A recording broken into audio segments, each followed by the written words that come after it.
It's 3 p.m. and time for the Daily Community Briefing. Team coverage of the latest local news important to you. Now let's head to the Wallingford Broadcasting Studios for the Daily Community Briefing.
Good afternoon on this Monday. Glad to have you along for your daily community briefing. I'm Michael Watkins. On our newscast today, we've got the second half of our interview with Secretary of State Michael Adams, plus information on the death of Stephen Pulsford weeks after he was arrested involving a sex crime against children.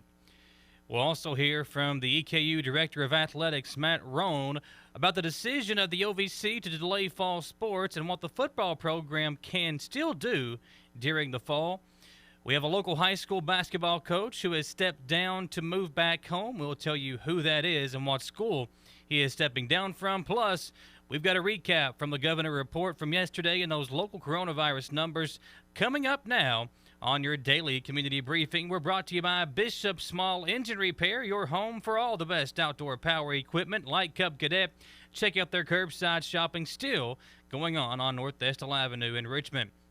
We're also brought to you by Scrubsy's, a scrub and embroidery retail store at 519 Hampton Way in Richmond, taking care of the ones who take care of us with scrubs for men, women, shoes, and more. You can like them on Facebook for more information. And Davis & Powell Funeral Home. Davis & Powell Funeral Home in Berea has the best aftercare in the business. When every detail counts, remember Davis & Powell Funeral Home. Well, according to Madison County Coroner Jimmy Cornelison, 61-year-old Stephen Pulsford was found deceased on his property in Berea around 1 p.m. Saturday afternoon. Pulsford was facing a charge of distribution of matter portraying a minor in a sexual performance. The charge carried a potential punishment of 5 years in prison. Pulsford was an associate professor at Berea College, and in a statement earlier this morning from Berea College regrets to announce that Dr. Stephen Pulsford, associate professor of English, died suddenly this past weekend. Dr. Pulsford had been a member of the faculty since 1995.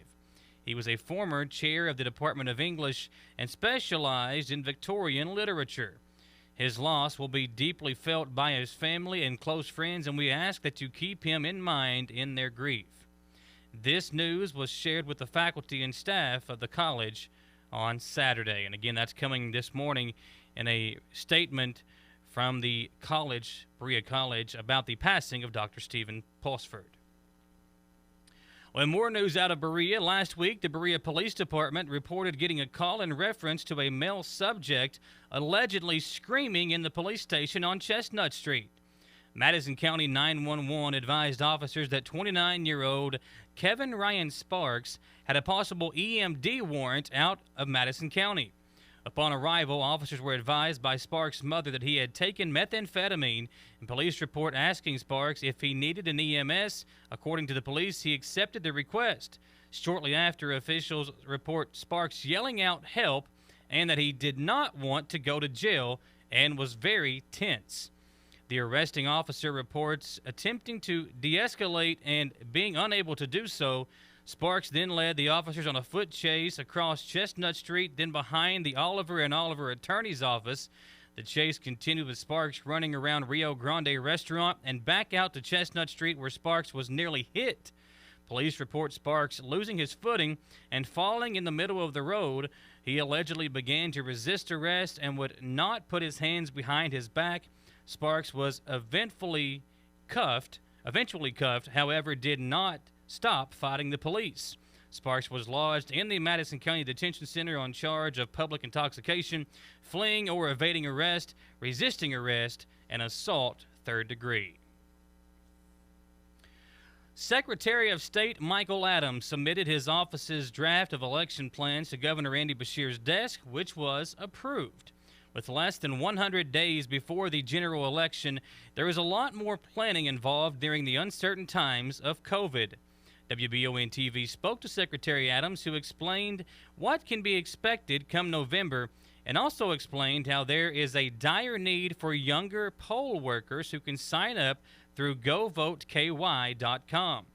Adams says this is crucial so that older, more susceptible to COVID-19 individuals do not have to put themselves at risk when citizens cast their ballots. He also explained how well he and Governor Beshear have been working together across the aisle to get a plan in place for November. With that story, here's WBON-TV's Marissa Hempel. During Governor Andy Beshear's Friday press conference, Governor Beshear and Secretary of State Michael Adams outlined Kentucky's voting plan for the general election. There will be 4 ways of casting a ballot: absentee voting by mail, early voting, election day voting, and voter identification.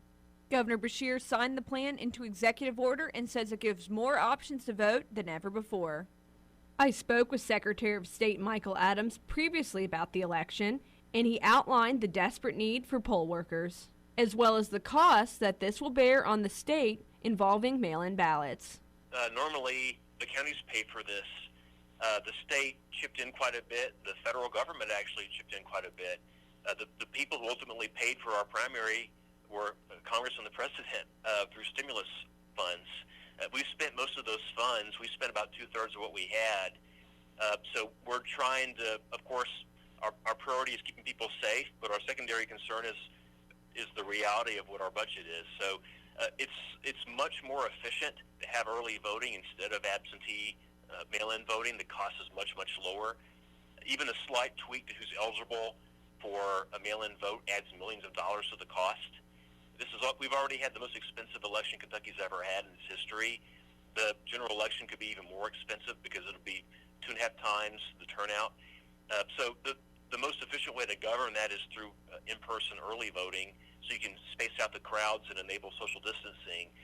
Mail-in voting really adds a big cost for printing and postage and man-hours that other models don't require. So, I think we have to have mail-in voting as an option for certain people who are at risk, more so than the general population. I want to protect our elderly, especially people with pre-existing conditions, people who live with those people, medical professionals, and others. In our statute now, we have exceptions for people. We have 8 or 9 classes of people who qualify to vote absentee anyway. I want all those people to vote absentee, and I want people beyond that to do it. I just don't think the system can handle everybody doing it. For more information, where do people need to go if they want to register to vote early or get their mail-in ballot ready to go?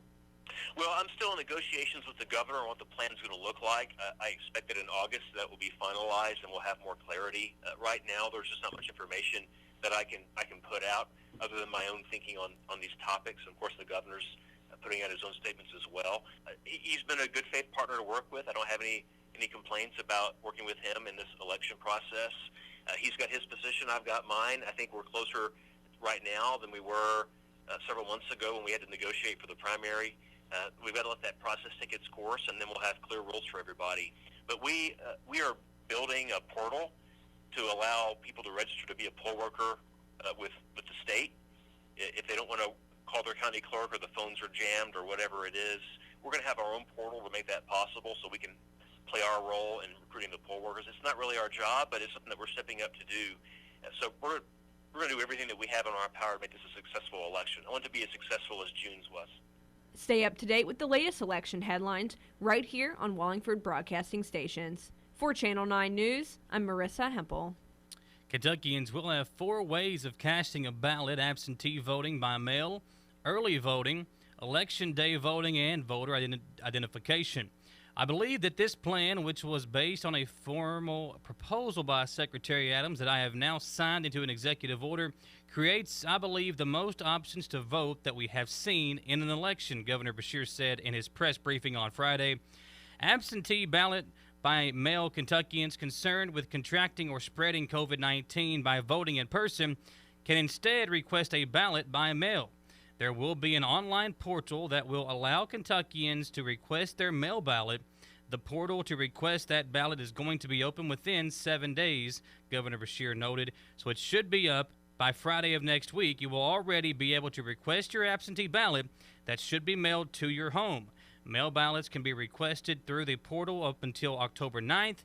Mail ballots must be postmarked by Election Day, November the 3rd, and received by November 6th. Drop boxes will be available for Kentuckians to return their mail ballots if they are concerned about postal delays, and county clerks will determine the locations of the drop boxes. Early voting beginning October 13th, 3 weeks before the election, every workday between October 13th and Election Day, and every Saturday for at least 4 hours. Every county clerk will provide a location for safe in-person voting. For those that want to vote in person, it makes it safer, Governor Beshear said of early voting. You can pick your time. We can significantly decrease the density, and for those that want to vote in person, we highly encourage you to do it in that 3-week period before Election Day. I think it will also help Election Day go smoother. Early voting is not absentee voting. Anyone can vote early for any reason. Election Day voting Kentuckians will be able to vote in person on Election Day, and county election officials will decide election sites. The State Board of Elections, Secretary of State Adams, and Governor Beshear will approve each plan, and every county will have at least one voting supercenter where everyone from the county can go to vote regardless of his or her precinct. Voter identification Kentuckians who were unable to get a driver's license or photo ID due to the pandemic because their clerk's office was closed or because they were afraid of exposing themselves to COVID-19 can sign a document explaining this concern and cast their ballot. I believe this was definitely putting practicality, the situation we're in, and the health of Kentucky people above everything else, Governor Beshear said. That all coming from his press briefing on Friday. It's now time for our first commercial break. When we come back, some local sports news regarding EKU football and the stepping down of one local high school basketball coach. That and more coming your way next on your daily community briefing live on 100.7 The Coyote and WBONtv.com. Davis & Powell Funeral Home in Berea. From our attention to detail, a diverse staff, and the best aftercare in the business, there's no better local choice to take care of your family in a difficult time than Davis & Powell.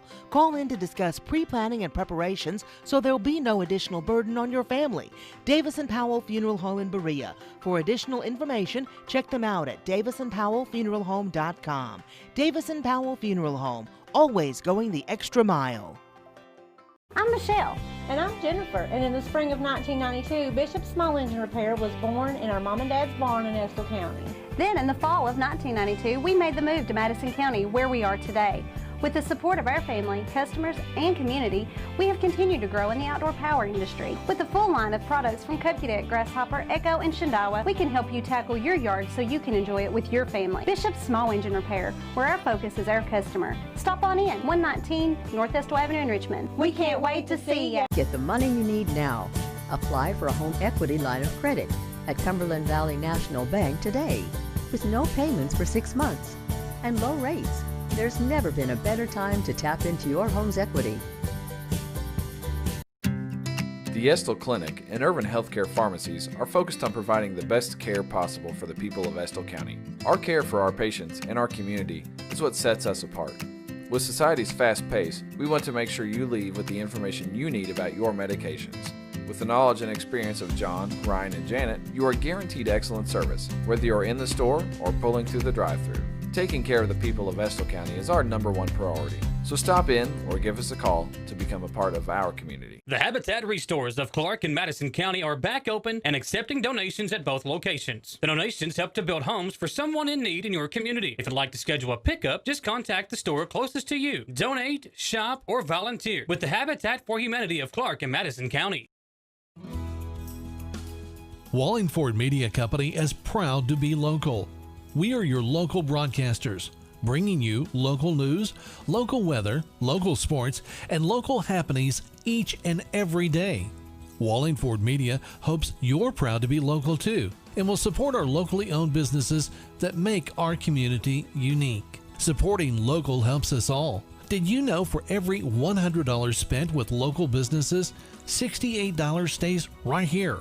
Local business employs 77 million Americans and accounts for 17% of all new jobs over the last 17 years. These are the people that support our schools, local charities, and organizations. They are your friends and neighbors. So before you buy, be proud to be local, support local, shop local. This message proudly presented to you by your local broadcasters, Wallingford Media Company. When you need professional assistance, White & Associates Certified Public Accountants and Consultants of Richmond can help you, providing professional services to individuals, small business, self-employed proprietors, corporations, municipal, governmental, and not-for-profit organizations. White & Associates provides individualized services for taxes, audits, business startup, consulting, financial services, payroll, and bookkeeping. Visit the website for more information and to see the local testimonials. White & Associates, PSC, 1407 Lexington Road, Richmond. It's here, a place to get scrubs in Richmond without having to make the drive out of town. Scrubs is a scrub and embroidery retail store at 519 Hampton Way, Suite 2 in Richmond, with brands like Grey's Anatomy, Cherokee, Skechers, and the very popular Healing Hands brand. Scrubsies also has scrubs for men. They have shoes, and they can also embroider your scrubs with your name or company. Nurses have been at the forefront of the coronavirus pandemic, and Scrubsies wants to help take care of the ones who take care of us. Like them on Facebook for more information. We are back on your daily community briefing, live on 100.7 The Coyote and WBONtv, Channel 9, brought to you by Davis & Powell Funeral Home, located in Berea. They have the best aftercare in the business. When every detail counts, remember Davis & Powell Funeral Home. Affordable Service Solutions, heating and air. When your AC stops cooling, call Brian with Affordable Service Solutions at 859-779-0122. And Bluegrass, Marble, and Granite of Richmond at 635 and a half Big Hill Avenue. Let Bluegrass, Marble, and Granite take care of all your remodels or fabrication needs. On Friday, the Board of Presidents of the Ohio Valley Conference announced fall competitions and championships in football, men's and women's cross country, women's soccer, and volleyball will all be postponed due to concerns surrounding the coronavirus. Even though the conference suspended the fall season for football, OVC football playing institutions that can meet certain requirements are allowed to play up to 4 non-conference scheduled games here in the fall. I spoke to Matt Rohn, Director of Athletics for EKU, about the conference's decision to postpone the season and to get an idea on some of the options that the university is considering. Not just, I wouldn't say not just related to our conference. I think as a group of ADs, we've talked about every scenario under the sun. But I'll even go a little bit more broad than that and just say what some of my peers, I've seen them do. But certainly some have, play reduced, maybe non-conference games in the fall, whether that's 3, 4, or a larger number, or a smaller number even. And then they've tried to kick that conference season to the spring. Obviously, as at the FCS level, we know that nobody is remaining with a conference portion of their schedule in the fall. So those have all been moved to the spring. So really what we're talking about now is, what does the fall look like without conference competition? And, some of my friends have chosen to play almost exclusively independent schedules this year, away from their league, and that's a model that we are entertaining. Just every option is on the table, making sure that from a logistical standpoint, financial standpoint, student athlete health and safety standpoint being at the top of that list, what can we do that provides our student athletes opportunities and protects them at the same time. I know the West Virginia game is a big deal for you all. Is that still on the table as of right now? It is. I actually had the chance to speak with Shane Lyons, the athletics director at West Virginia last night, and assured him that we are, fully committed to playing that game at this point in time, so long as, the facts stay the facts, and we continue to progress, and our weekly testing doesn't, give us a reason to pause or have to stop and do anything like that. And so all things being what they are right now, we fully expect to play that game on September 12th. What would it look like if you all were to play, outside of the conference this year? Would it be accessible to just come right back into the conference next year or in the spring and just kind of jump right back into things? Is that easily doable? I think we would certainly hope. And again, it's probably speculative to say, kind of what that would look like right now. Again, it's been a heavy lift, not only at the member institutions, but I know the conference office themselves. I mean, it's trying to manage and coordinate 12 different institutions that are in different states, and the leagues that are playing inside of their states are different from time to time. And so you're looking at, what is the benchmark? What are we kind of holding ourselves to? And I think it's probably, just premature to say it at this point, what that would look like, but certainly we would hope that could be as seamless as possible. For WBONtv 9 News, I'm Michael Watkins. Thanks to Matt Brown for that interview. Also, on Thursday of last week, in other sports news locally, Eric Swords, the head basketball coach of the Berea Pirates basketball team, met with his players to let them know he was stepping down. Swords, who helped lead the team to the most wins in a single season in school history last year, and also took the team to the 11th regional tournament for the first time since 2006, is going back home to coach his alma mater at Williamsburg High School. Coach Swords is a 2004 graduate of Williamsburg and was a 4-year letterman in basketball for the Yellow Jackets. To hear a full interview with Coach about his decision, and also for the complete interview with EKU Director of Athletics Matt Rohn, check out the sports show tonight that will air at 6 o'clock here on WBON-TV. Well, former Cincinnati Reds great Brandon Phillips is set to play for the Lexington Legends this Wednesday night. Phillips played for the Reds from 2006 to 2016 and became a fan favorite. He was named to the National League All-Star team 3 times, earned 4 gold gloves, and was a member of the 30-30 Club in 2007. Along with Phillips, former EKU baseball player and current head baseball coach of the Breathitt County baseball team, Alex Hamilton, made an appearance for the Legends last night. The lefty went 4 complete innings and gave up only 1 hit. And these photos, as you can see currently on WBON-TV, are courtesy of Bluegrass Sports Nation. An injury accident involving an overturned backhoe and an SUV at Tates Creek and Grays Oaks Drive in Richmond. The SUV hit the backhoe and flipped it over, and the backhoe belongs to the Madison County Road Department. You can see those photos up on our Facebook live stream and YouTube live stream right now, and also see those up on our Facebook page and a story we did earlier today. Drivers who use KY 3357, which is Sandfield Road in Wolfe County, will have to find an alternate route from today through Friday, August 21st. The road will be closed at mile point 0.67 for installation of a drainage structure at Big Branch Creek. The road will be closed to all through traffic 24 hours per day beginning this morning and running until Friday afternoon. It is expected to reopen late afternoon on Friday, and no marked detour will be posted. Drivers will need to find an alternate route.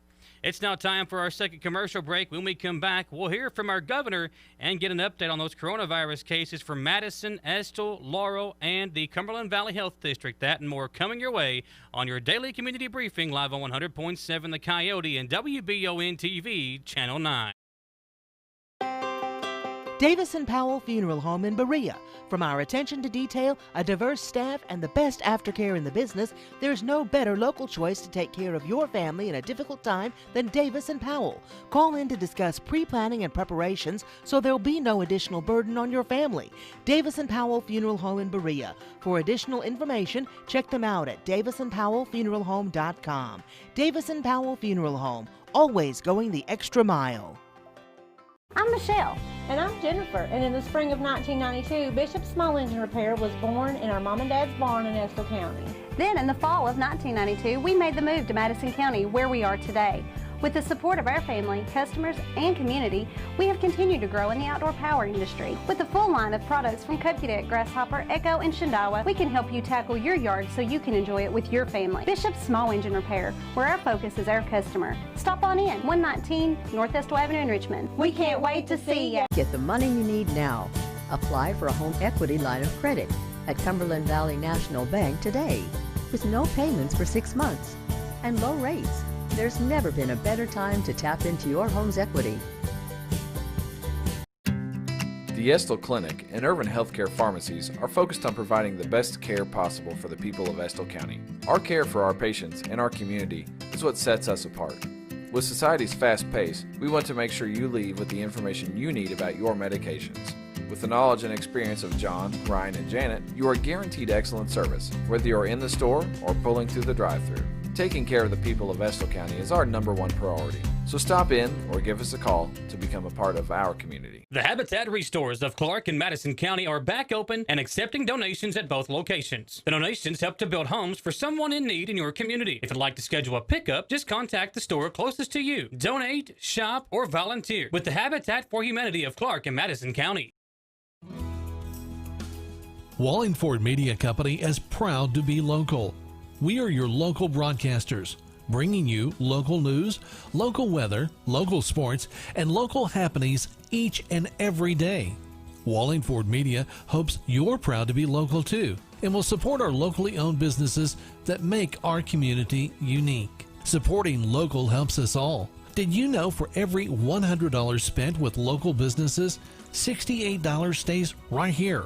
Local business employs 77 million Americans and accounts for 17% of all new jobs over the last 17 years. These are the people that support our schools, local charities, and organizations.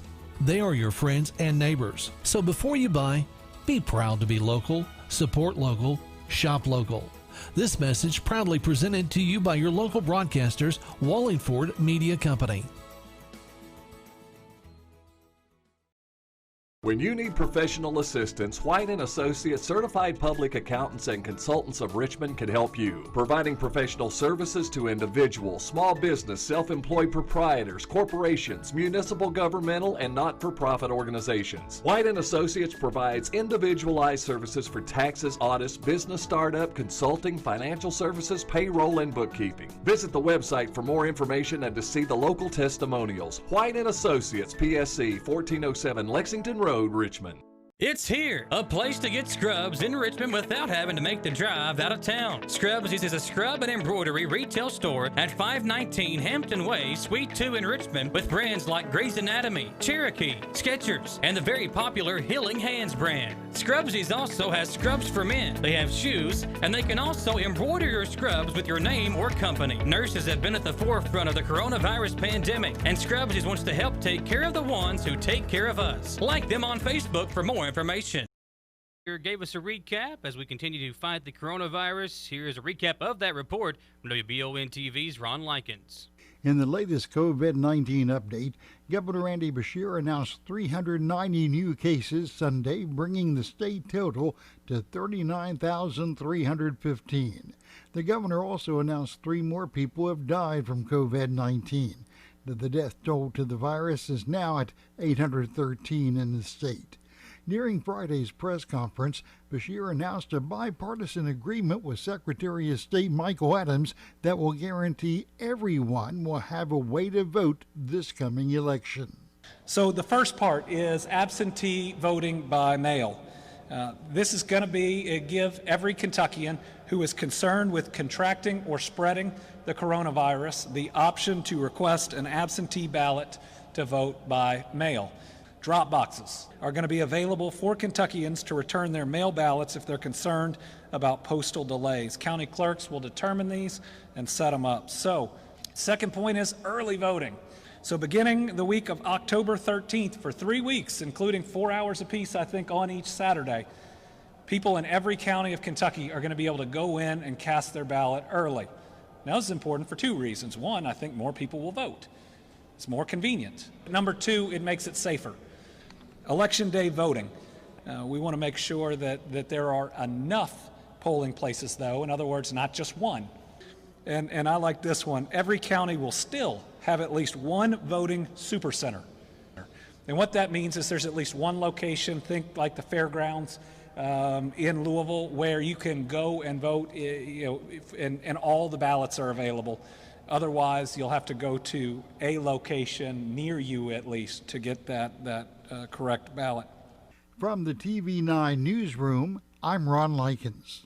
Thanks, Ron. And in Madison County, 35 new cases to report, bringing the county total to 909, and the county total will be over 1,000 at this rate as we end the week. In Estill County, there were 2 new confirmed cases, bringing the county total to 37.